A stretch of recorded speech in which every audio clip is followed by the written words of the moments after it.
Bonjour à tous, un grand merci d'être là, ça me fait chaud au cœur. Je vous dis namasté, hein. On va débuter ce premier live que je fais vraiment toute seule. Comme je le disais au début, en fait, c'est la première fois que je vais devoir tout manipuler toute seule et parler toute seule pratiquement devant mon écran. Donc, j'attends. N'hésitez pas à m'interrompre, à me poser des questions. C'est avec plaisir que j'y répondrai. Donc, nous sortons à peine du confinement et en fait, je ne sais pas pour vous, mais pour moi, ça a été une très belle opportunité, une très belle remise en question. J'ai bien profité de ces 2 mois parce que ça m'a donné plein de créativité, plein de nouvelles idées. J'ai bien travaillé et même si j'avais eu un mois supplémentaire, ça me serait bien été utile. Et donc, puisqu'on n'avait presque plus de contact en présentiel, pour moi, c'était un peu dur. Donc, j'ai été voir à droite et à gauche plusieurs personnes que je connais et je leur ai proposé de faire des webinaires. Et donc, parce que ça fait au moins 2 ou 3 ans que je dis que je vais m'abonner à Zoom et que je vais faire des webinaires. Et je reportais, je reportais, je reportais, tellement j'avais cette anxiété de devoir. Tant je me débrouille pas mal en informatique, mais cette anxiété de devoir manipuler tous les boutons, je reportais. Et donc, le confinement a fait que, voilà, j'ai dû m'y mettre. Et je me suis dit, c'est vrai que j'envoie une newsletter tous les mois, mais il me semble que le contact en live est beaucoup plus agréable parce que, bon, on a un contact direct. Moi, je le remarque, hein, quand j'ai pas le temps d'écouter une webconférence, et bien souvent le replay, je vais l'écouter mais d'une oreille, je vais chipoter, je vais m'arrêter, et donc tandis que quand je suis directement en direct, en live, eh bien je vais écouter jusqu'au bout et je vais être beaucoup moins distraite. Il y a quand même, je pense, l'énergie qui passe peut-être un peu mieux quand on est en direct. Alors, je me suis dit, pour le premier live, il faudrait qu'il y ait un fil conducteur un petit peu, vous sachiez un petit peu qui je suis, si le feng shui que je préconise vous convient. Et donc, je vais essayer d'avoir au fil des mois tout le temps un fil conducteur. Parfois, j'inviterai peut-être aussi d'autres intervenants, mais celui-ci, c'est un petit peu pour vous expliquer ma méthode. Alors, le titre du live d'aujourd'hui, c'est Le Feng Shui, clé sur porte, non merci. Pourquoi? Parce que moi, il y a déjà maintenant plus de 20 ans que je pratique le Feng Shui. Et au début, comme tout le monde, j'ai voulu donner des conseils aux personnes chez qui j'allais. J'ai voulu mettre des symboliques en lisant un livre. Et puis, j'ai vu qu'à la longue, ça fonctionnait pas, hein. Donc, je me suis formée tout d'abord en Feng Shui traditionnel et puis je me suis tournée vers le Feng Shui occidental et ensuite j'ai créé ma propre méthode. Euh, Comme je vous disais, voilà, j'étais un peu trop vite, je vais toujours trop vite sur les lives. Bon, j'ai envie, ce confinement m'a permis de retrouver mes vraies valeurs et de pouvoir prendre un nouveau départ. J'espère que pour vous, il vous a été utile aussi et qu'il a pu être une belle remise en question pour tout le monde. Alors, aujourd'hui, je vais lever le voile sur quelques notions du feng shui. Je vais tout d'abord aborder, bien sûr, les notions des différentes écoles. Vous connaissez peut-être, vous avez peut-être déjà entendu parler, mais bon, c'est bien quand même de le rappeler parce que c'est important de choisir celle qui vous convient le mieux. Il n'y a pas une bonne ou une mauvaise école. Moi, j'ai débuté par le feng shui traditionnel. Ça ne me convenait pas. Je me suis tournée vers autre chose. On va tous vers le même but, mais souvent par des chemins différents. Et donc, soit vous accrocherez, soit vous n'accrocherez pas, et c'est votre libre droit, hein. Parce que quand on a une croyance, on a des croyances, on a des valeurs et si ça ne nous convient pas, ça ne peut pas fonctionner. Alors, je vous parlerai aussi des obstacles au Feng Shui clé sur porte et je vous révélerai en fait comment votre espace de vie peut devenir un instrument, mais vraiment fantastique pour concrétiser vos rêves les plus fous. Et puis, dans la deuxième partie du live, je répondrai aux questions qui m'ont été envoyées. Donc, on va tout d'abord commencer par les notions des différentes écoles. Donc, en fait, ça fâche quelquefois certaines personnes, mais les Chinois n'ont rien inventé. Le Feng Shui, en fait, il a comme origine le Vastu Shastra. Le Vastu Shastra est en fait le Feng Shui indien. Donc, ce sont les Indiens qui ont transmis ces notions d'architecture sacrée, parce que Vastu Shastra, ça veut dire science de l'architecture sacrée, hein, qui en fait a été transmis d'abord oralement et puis a été transcrit dans les Védas environ 1500 ans avant Jésus-Christ. Donc, vous voyez que ça ne date pas d'hier. Alors, tout d'abord, il y a eu le Feng Shui de l'école de la forme, qui est en fait le plus ancien. On retrouve en fait les premiers écrits vers 220 ans avant Jésus-Christ. Et puis ensuite, il y a eu une seconde école qui est le Feng Shui de la boussole, qui est apparu vers 300 à 400 après Jésus-Christ. Et cette école s'est ensuite déclinée dans plusieurs autres formes, je vais dire. Il y a le dragon d'eau, les étoiles volantes.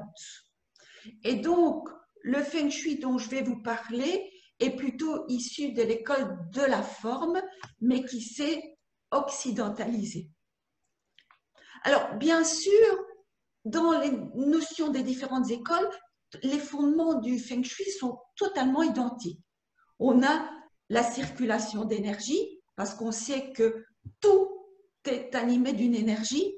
Même mon ordinateur que j'ai ici devant moi, qui semble bien fixe et bien solide, eh bien, est animé d'une énergie. Tout est en mouvement, hein, donc tout circule. Et donc, dans le Feng Shui, on voit cette circulation qui peut être trop lente, trop rapide ou équilibrée. Et c'est ce qu'on vérifie dans nos espaces de vie. Et puis, le deuxième fondement du Feng Shui, c'est les 5 éléments. Donc, en fait, on considère que sur Terre, toute la base est issue des 5 éléments. Donc, l'eau, le feu, la terre, le métal et le bois. Et ils peuvent se construire sur un cycle constructeur ou sur un cycle plutôt destructeur ou réducteur. Ensuite, il y a les 5 animaux. Donc, ce sont 5 animaux mythiques dont vous ne devez pas voir spécialement la représentation chez vous, mais qui sont représentés dans votre environnement ou par exemple, si je suis assise sur un siège, eh bien, pour être dans une position confortable, il faut que ces 5 éléments soient reproduits. Donc, nous avons d'abord la tortue qui est en fait le dossier de mon siège, si on peut dire. Donc, une maison dans une assise, d'avoir une bonne protection à l'arrière. Et puis, on a le tigre et le dragon qui sont un peu comme les accoudoirs. Nous avons le phénix qui est la vue dégagée vers l'avant. Et puis, on a la stabilité, l'ancrage avec le serpent. Donc, quand les maîtres Feng Shui allaient à la recherche d'un terrain pour construire une maison, il y a plusieurs milliers d'années, ils recherchaient ces critères dans cette habitation, enfin pour placer l'habitation. Donc, il fallait une bonne carapace dans le dos, donc ils se mettaient souvent dos à une montagne. Il fallait une vue dégagée vers l'avant, c'était souvent une étendue d'eau. Les accoudoirs, comme je disais, le tigre et le dragon, c'était des petites collines et ils cherchaient un terrain qui était tout à fait stable. Le principe suivant, c'est le principe du yin et du yang. Donc, sur Terre, nous sommes toujours régis par le principe féminin et le principe masculin dans la recherche en fait de l'équilibre qui est la polarité. Hein. Dans ce monde physique, on n'atteint jamais totalement l'équilibre. Hein. On passe par un point pour retourner vers l'autre point, mais on va tendre dans le Feng Shui à rétablir l'équilibre. Et puis, on parle aussi de la psychologie des couleurs, l'influence des couleurs sur notre perception, parce qu'en fait, les couleurs ne sont pas qu'une vision, elles sont aussi un ressenti. Et donc, quand on a pensé un peu à la nature, quand on est dans un ciel tout gris, où tout est en noir et blanc, c'est pas toujours très, très gai.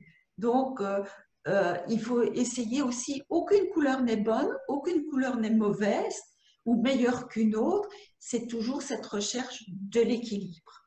Dans les fondements du Feng Shui, mais plutôt dans le Feng Shui occidental, on vient introduire aussi la notion de lumière naturelle et lumière artificielle. Parce que en fait, la lumière dynamise, mais elle dynamise de différentes façons.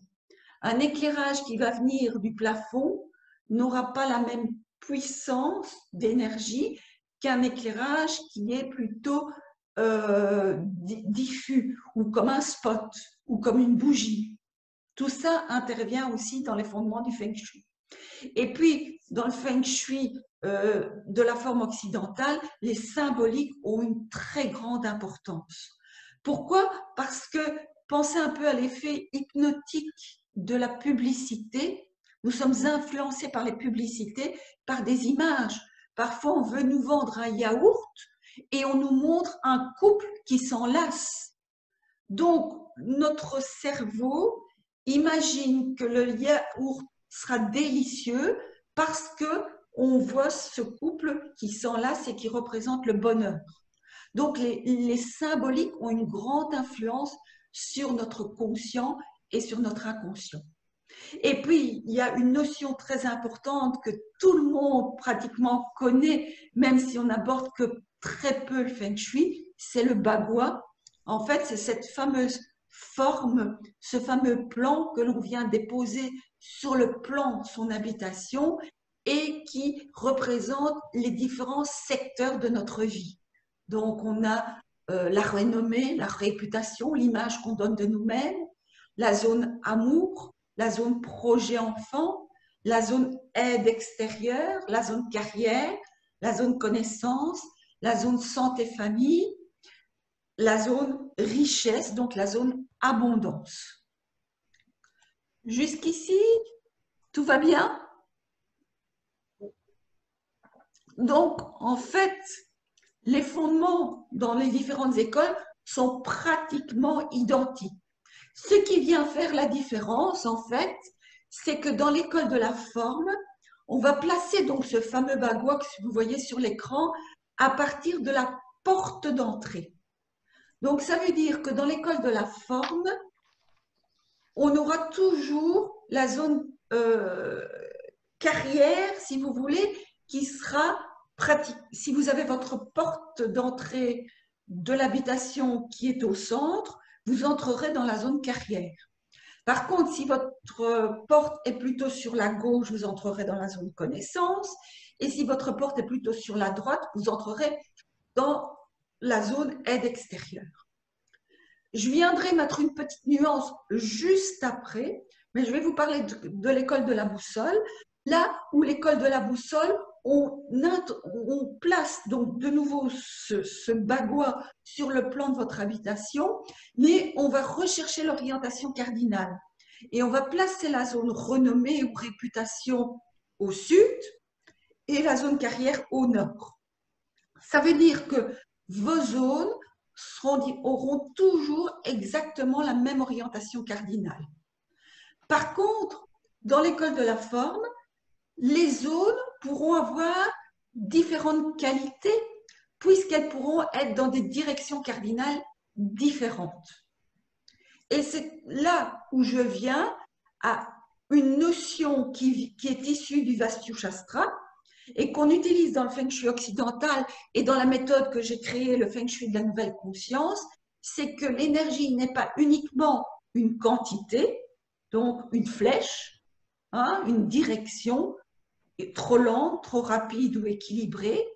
L'énergie est aussi multivibratoire. C'est-à-dire que quand elle se déplace, en fait, elle se charge de la qualité de l'énergie qui l'entoure. Et c'est là où ça vient mettre toute la différence. Et c'est pour ça que moi, j'ai été interpellée par le Feng Shui occidental, déjà par l'importance des symboliques, hein, et par l'importance de cette qualité vibratoire.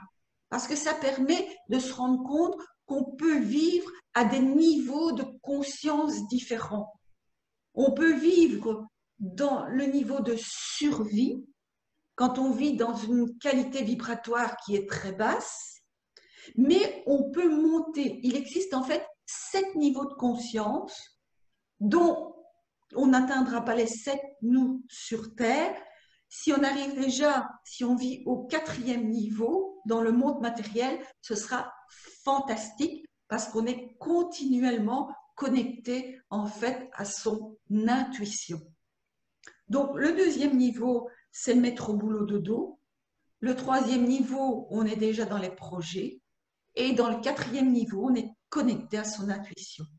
Lorsque vous passez au 5e niveau, vous vous retrouvez alors là dans les hauts lieux vibratoires, donc comme le Mont Saint-Michel, les cathédrales, certaines églises, parce qu'elles n'ont plus toutes maintenant un très haut niveau vibratoire. Et donc c'est ça qui m'a interpellée dans cette science du Vastu Shastra, où je me suis formée aussi, et qui fait qu'on arrive à vivre des vies qui puissent être exceptionnelles, fantastiques, et où on réalise tous ces projets. Alors, bien souvent, j'entends dire, pour les personnes qui utilisent le Feng Shui de la boussole, que le Feng Shui occidental et le Feng Shui de la nouvelle conscience n'utilisent pas les orientations cardinales. Si on utilise les orientations cardinales, mais d'une autre façon. Comme je vous ai dit, pour justement voir la qualité vibratoire. Donc, on va tenir compte de l'orientation cardinale de la porte d'entrée. Parce que c'est par là que principalement 70%, 70% de l'énergie pénètre par notre porte d'entrée. Donc, vous devez bien vous rendre compte que si vous avez une qualité d'énergie venant du nord, elle sera différente d'une qualité d'énergie venant du sud, ou de l'ouest, ou de l'est. Alors, j'en reviens encore qu'il n'y a pas une qualité qui est bonne ou mauvaise, c'est qu'on va avoir des qualités différentes et que ça va nous donner des pistes en fait pour savoir comment harmoniser son lieu de vie. Si vous avez une entrée nord, le nord, en fait, c'est une orientation cardinale qui ne voit jamais le soleil. Donc, elle laisse les choses telles quelles. Donc, ça va être bien pour faciliter l'introversion, pour faciliter l'ancrage, mais peut-être que dans certains domaines, il va falloir dynamiser. Par contre, si vous avez une porte d'entrée à l'ouest, c'est une énergie qui est relativement descendante. Ça va peut-être être bien pour des personnes qui sont à la retraite, qui sont à la pension et qui veulent une vie plus calme. Par contre, si un jeune couple habite ce type de maison, ben, il va falloir savoir, il va falloir grandement dynamiser. Donc, ça nous donne des pistes, ça nous donne des informations. Ça va nous donner aussi, comme je vous l'ai dit tantôt, chaque zone du bagua, on va découvrir quelle qualité vibratoire elle possède. Donc, on va savoir peut-être une zone amour qui est située à l'ouest aura besoin peut-être d'être plus dynamisée si on est à la recherche de l'âme sœur. Ça va nous donner aussi des pistes pour l'emplacement des pièces de vie. Parce que dans le bagua, vous avez donc un bagua général que vous placez sur le plan de votre habitation qui va vous donner des informations pour voir un petit peu où se situent les pièces de votre habitation, mais en même temps, dans quelle orientation cardinale elles se situent. Donc, c'est de nouveau de nouvelles pistes. Et puis, c'est intéressant aussi pour voir l'orientation des fenêtres. L'idéal, bien sûr, c'est d'avoir des fenêtres dans les 4 orientations cardinales. C'est pas toujours facile et possible si on habite soit un appartement, une maison de façade. Il faut pas avoir peur. Moi, je n'aime pas faire peur. Il y a toujours des moyens. Je n'ai jamais dit à personne, il faut absolument faire vos bagages ou mettre le feu à la maison et partir. Il y a toujours des moyens de correction. Bien sûr, on ne sait pas avoir un feng shui parfait à 100%, mais si on a déjà un feng shui à 80%, c'est formidable. Donc, l'orientation des fenêtres va nous donner aussi des pistes pour la qualité vibratoire du lieu. Et puis, bien sûr, comme je vous l'ai dit tantôt, il y aura le niveau de conscience de l'espace de vie. Donc, comme nous sommes en interaction avec notre lieu de vie, eh bien, notre lieu de vie vibre à un certain niveau de conscience, eh bien, vous allez vibrer à ce niveau de conscience également. Alors, vous avez vu que chaque fois, j'ai des petits liens qui sont mis en dessous des slides. C'est pour vous référer à certains articles de mon site. Si vous le désirez, par après, à la fin, je mettrai tous ces liens dans la barre de discussion. Alors, ce que je n'aime pas au feng shui clé sur porte, et bien souvent, quand on débute, j'ai fait la même chose comme tout le monde, c'est qu'on s'empresse de lire un livre ou de lire un article et on regarde qu'est-ce qu'on peut faire et qu'est-ce qu'on ne peut pas faire. Alors, bien sûr, on nous dit il ne faut pas regarder cette direction cette année parce que c'est une direction de mort. Moi, j'ai eu quelquefois des gens qui ont fait appel à moi qui étaient catastrophés parce que, oh, mon Dieu, leur lit était dans cette direction-là et il n'y avait pas moyen de le bouger. Est-ce qu'ils allaient mourir cette année? Donc, j'ai dû les rassurer. Ou bien, il ne faut pas laisser le couvercle du WC ouvert. Ou bien, il faut absolument mettre un crapaud à 3 pattes dans sa zone richesse pour accéder à la fortune. Ou il faut protéger une poutre avec une flûte en bambou parce qu'elle amène une agression. Ça ne veut pas dire qu'il ne faut pas corriger.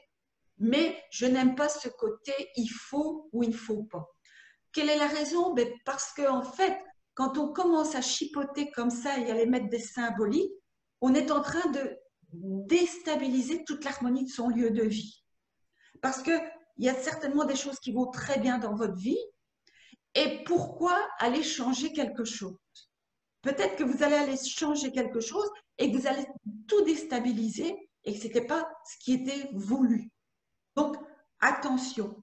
En plus, bien souvent, ces obligations, ces corrections, elles ne fonctionnent pas longtemps parce qu'elles ne nous correspondent pas.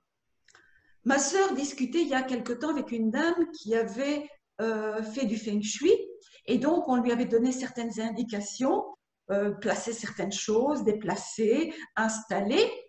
Et au bout de 3 semaines, elle se sentait plus chez elle. Et elle s'est dit, mais moi, je suis pas chez moi ici, ça me convient pas.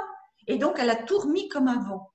Donc, bien souvent, ce qu'il y a, c'est que nous avons des croyances, nous avons des valeurs, nous avons aussi des freins. Et en fait, tout ça nous correspond à nous. Si on fait ça sans conscience et sans comprendre, s'il n'y a pas une correction, je vais dire, qui se fait dans le cerveau, une prise de conscience qui se fait, eh bien, on ne va pas continuer longtemps dans ce sens-là. Donc, c'est important de connaître le sens de ce qu'on va faire et d'avoir une approche plutôt spécifique qu'une approche générale. Nous sommes tous différents. Nous ne fonctionnons pas de la même façon. On ne peut pas mettre les gens dans des catégories. hein. Même si on a peut-être un caractère similaire à quelqu'un, on n'a peut-être pas été élevé de la même façon, on n'a peut-être pas eu les mêmes croyances, on a peut-être été élevé dans une certaine religion plutôt qu'une autre. Tout ça fait que nous sommes tous différents et que nous fonctionnons tous différemment. Donc, le but du Feng Shui de la nouvelle conscience, c'est justement d'avoir une approche spécifique, de comprendre comment on fonctionne, de comprendre vers quoi on veut arriver et d'aller placer ce qui nous convient à nous. Donc, en fait, notre espace de vie, c'est une expression de nous-mêmes. C'est le reflet de la façon dont nous fonctionnons. Vous pouvez aller dans des maisons qui sont toutes identiques l'une à côté de l'autre. Déjà de l'extérieur, vous allez voir qu'elles vont être décorées différemment. Il y a des personnes qui vont mettre des géraniums aux fenêtres, il y en a d'autres qui vont mettre des buis, il y en a d'autres qui vont mettre du gravier devant. Chaque fois, tout va être différent. Et si vous pénétrez, ce sera encore plus différent. Donc, en fait, quand vous observez, et c'est amusant parce que moi, j'adore observer l'architecture des maisons. Quand je vais me promener, je regarde ne fût-ce que l'extérieur et je trouve ça fantastique de pouvoir voir comment, et bon, par les personnes que je connais aussi et chez qui je vais faire des expertises et des analyses, eh bien, c'est vraiment notre maison est le reflet de la façon dont nous fonctionnons.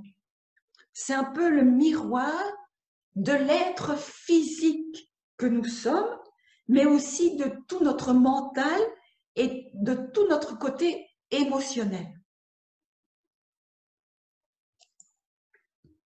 Donc, notre maison, c'est une sorte de corps supplémentaire que nous avons, hein, qui s'est imbriqué au-dessus de nous et dans lequel nous avons imprégné tous nos ressentis, nos émotions, notre personnalité et bien heureusement aussi tout notre potentiel.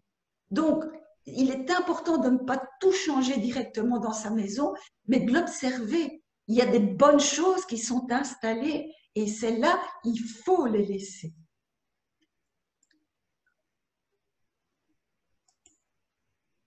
Donc, en fait, nous avons installé sur nos murs comme une sorte de cartographie de notre inconscient. Et donc, si nous n'obtenons pas ce que nous recherchons, ce que nous avons comme projet, c'est qu'en fait, il y a eu une croyance, un frein, une peur, une blessure qui est là et qui nous empêche d'accéder à nos rêves. Et donc, notre maison peut être un instrument, un outil pour évoluer et pour découvrir ce qui crée un blocage. Mais notre maison est là aussi pour découvrir le potentiel que nous avons à utiliser. Donc, je vais m'arrêter ici pour savoir, est-ce qu'il y a des questions? Non, tout va bien. Tout va bien? Oui, Je peux continuer? C'est clair jusqu'ici? oui. Top. J'entendais quelque chose, mais j'ai l'impression que votre son n'est pas activé.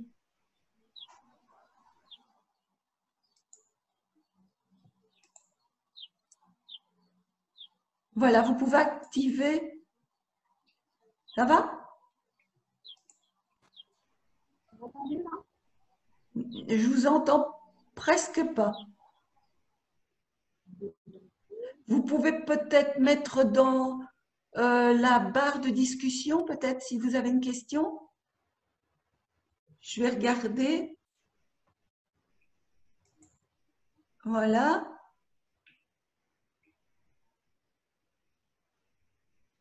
Non, pas de question?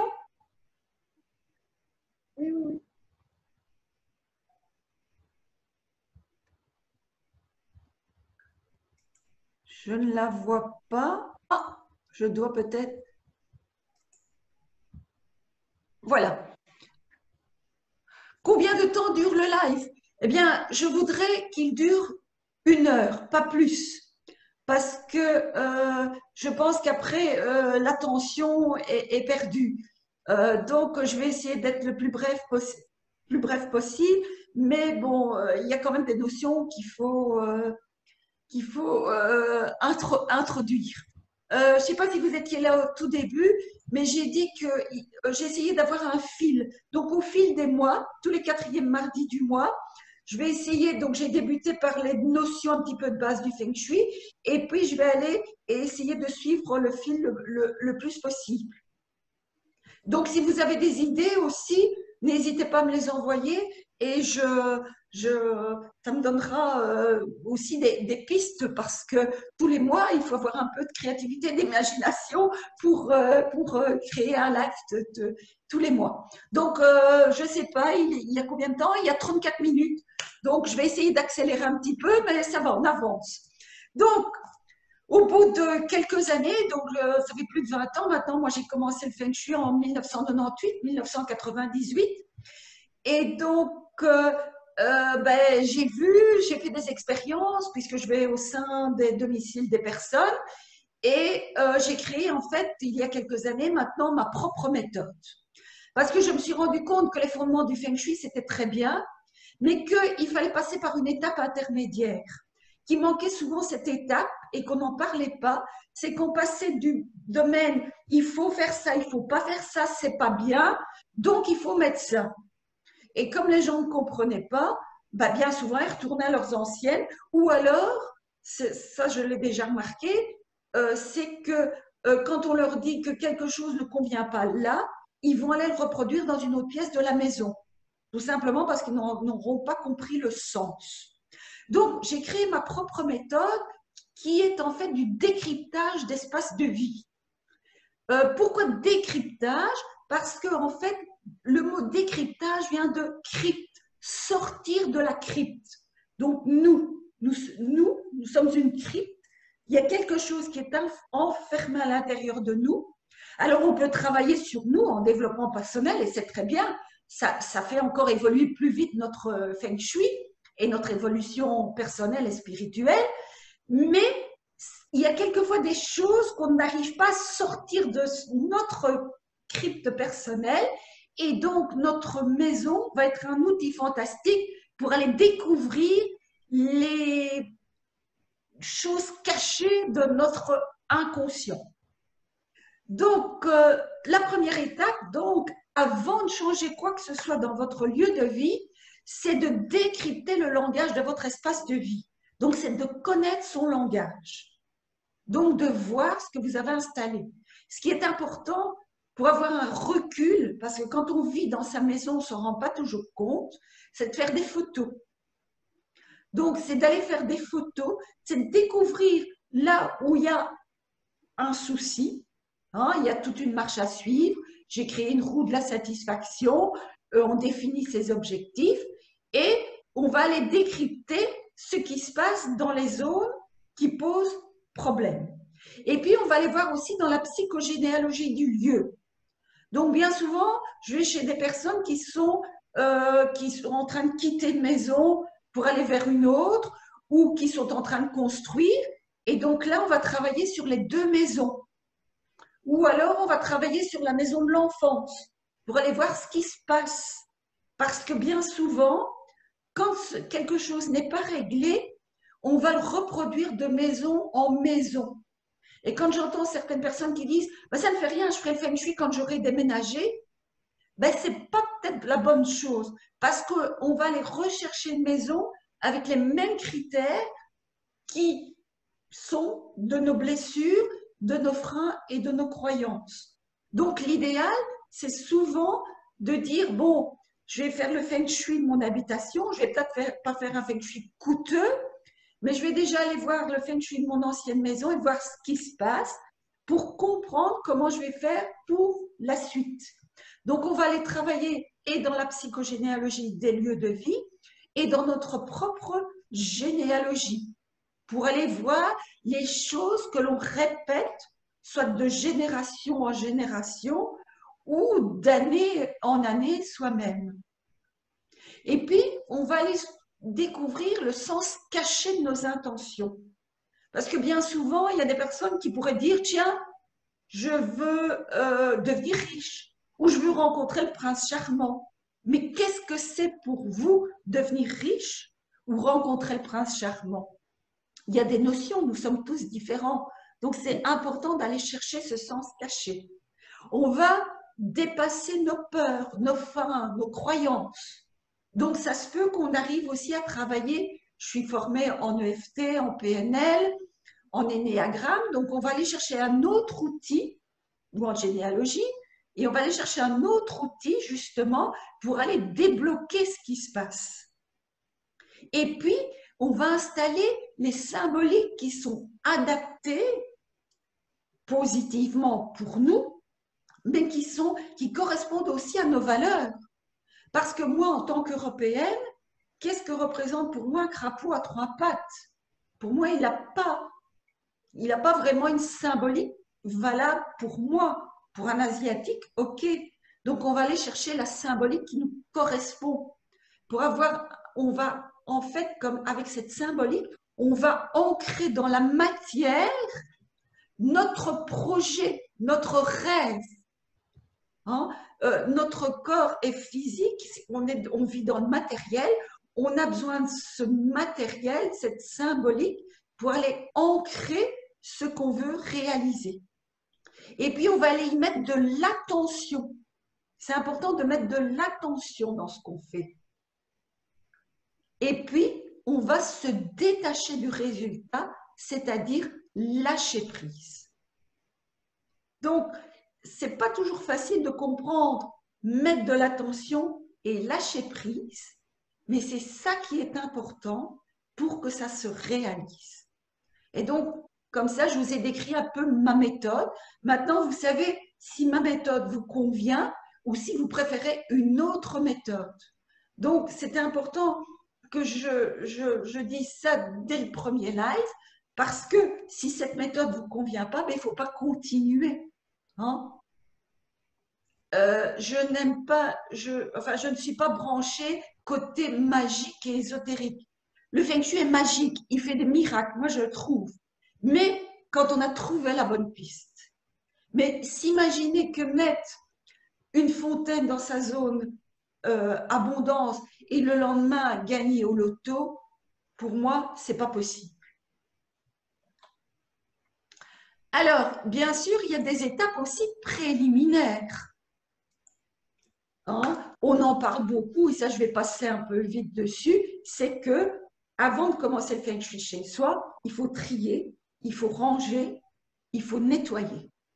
Peut-être donner, vendre ce qui n'est plus utilisé, éviter de garder des choses qui ne sont pas en état de fonctionnement. Ça, c'est important. Et puis, la seconde étape préliminaire, c'est de procéder, en fait, à une purification, donc à un assainissement de l'espace. Et ça, c'est une procédure qui est très simple. C'est simplement une procédure à suivre. Et là, je vous ai mis, en fait, la représentation du guide que j'ai écrit, qui est en vente sur mon site, pour justement procéder à la purification. Et donc, dans ce guide, je parle également aussi de tous les cristaux installés chez soi, des encens et des huiles essentielles à diffuser. Parce qu'il y a une notion différente entre huile essentielle et encens. Et donc, là aussi, ça permet d'harmoniser son lieu de vie.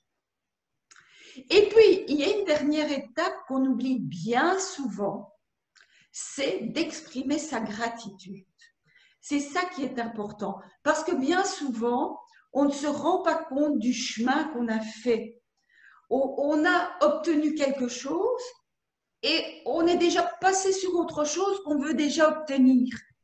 Et donc, le fait de ne pas exprimer sa gratitude à l'univers, eh bien, fait qu'on est toujours insatisfait et qu'on ne se rend pas compte de l'évolution qu'on a eue. Donc, c'est important, moi je conseille toujours de tenir un petit carnet et de se dire, voilà, mon objectif, eh bien, j'y vais peut-être pas à pas, il y a des gens qui ont besoin de plus de temps, il y a des gens chez qui c'est plus rapide, et de noter les améliorations, parce que ça permet d'avoir de la gratitude et de remercier pour ce que l'on a déjà obtenu. Et le Feng Shui, il travaille dans le meilleur sens. Donc, moi, je dis toujours, quand on exprime ses objectifs, c'est de mettre ou l'équivalent. Parce qu'on s'imagine peut-être qu'aujourd'hui, c'est absolument ça qu'on veut obtenir, mais avec le recul, on va se rendre compte que c'était peut-être quelque chose qui n'était pas tout à fait exactement ça. Donc, c'est important quand on exprime ses objectifs de mettre ou l'équivalent et de signer. Notre signature, c'est notre énergie personnelle, c'est notre chi. Et donc, quand on signe quelque chose, ça veut dire que c'est un engagement.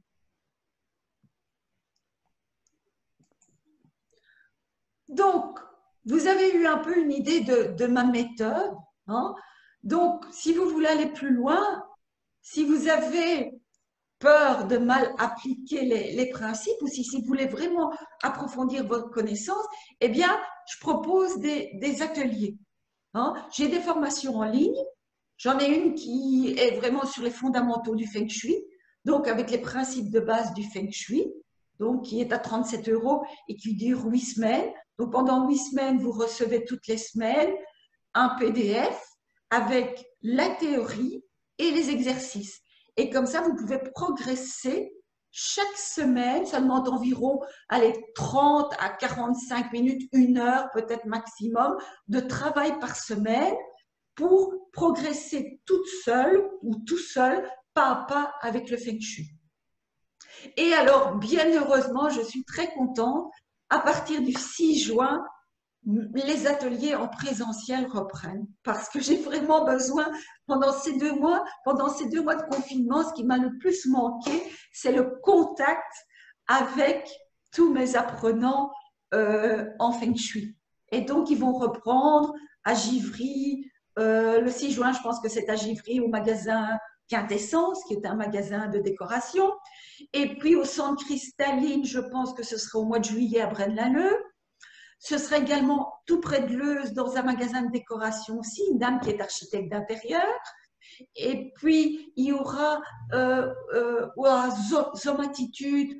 Là, je vais avoir la chance pour la première fois de donner mes ateliers dans un ZOM, donc dans un très haut lieu vibratoire. J'ai pu tester, la voix est différente, la qualité vibratoire est incroyable. Et puis au mois de novembre, je vais repartir à Sarreguemines, donc entre l'Alsace, juste à l'entrée de l'Alsace, pour donner des conférences et des ateliers. Et puis je donne aussi des ateliers à la frontière française et sur tournée. Donc vous pouvez consulter tous mes ateliers sur l'onglet activités de mon site. Vous allez voir que je fais des ateliers, une journée de décryptage pour son espace de vie, mais j'ai aussi des ateliers de tableau de visualisation Feng Shui. À la différence du tableau de visualisation ordinaire, eh bien, on va y introduire les principes du Feng Shui pour vraiment déterminer ses objectifs. Puis, je donne aussi des ateliers de morpho-relooking. Donc, ça veut dire qu'on applique les principes du Feng Shui sur son corps physique. Donc, on est là, alors là, en interaction avec sa maison. Et puis, je donne aussi de temps en temps des ateliers de Vastu Shastra, donc de Feng Shui indien. Et puis, je suis aussi à votre disposition pour des expertises. Donc, je me rends au domicile des personnes. Je peux faire des expertises sur plan uniquement ou des expertises à domicile. Mais là, c'est vraiment tout un suivi. Ça dure 6 mois. Donc, il y a tout un suivi avec la personne. Il y a tout un côté coaching aussi. On évolue ensemble. Donc, je travaille d'abord sur plan. Je vais au domicile des personnes. Je propose différentes choses. On discute. Puis, les personnes doivent vraiment là s'investir parce qu'elles doivent faire la psychogénéalogie et leur arbre généalogique. Elles doivent faire des tableaux de visualisation. Donc, vraiment, c'est vraiment pour atteindre ces objectifs, un objectif précis et même tous ces objectifs, parce que quand on a compris comment ça fonctionne, ça devient une habitude. Parfois, pour certaines personnes, ça paraît très compliqué, mais moi, je veux dire, je vis le Feng Shui tous les jours et je ne perds pas de temps. Je vois parfois des personnes qui se désinscrivent de mes newsletters parce qu'elles disent « je n'ai pas le temps ». C'est vrai qu'au départ, ça paraît un peu vaste. C'est vraiment vaste le Feng Shui. Mais après, c'est une façon de vivre, c'est une méthode, c'est un art de vivre. Hein. Donc, voilà tous les renseignements. Et maintenant, donc vous avez tous ces renseignements-là. Vous savez si ma méthode vous convient, si vous êtes prêt à continuer. Donc, tous les mois, il y aura toujours un live gratuit. Et maintenant, je vais répondre aux questions des personnes qui m'ont envoyé.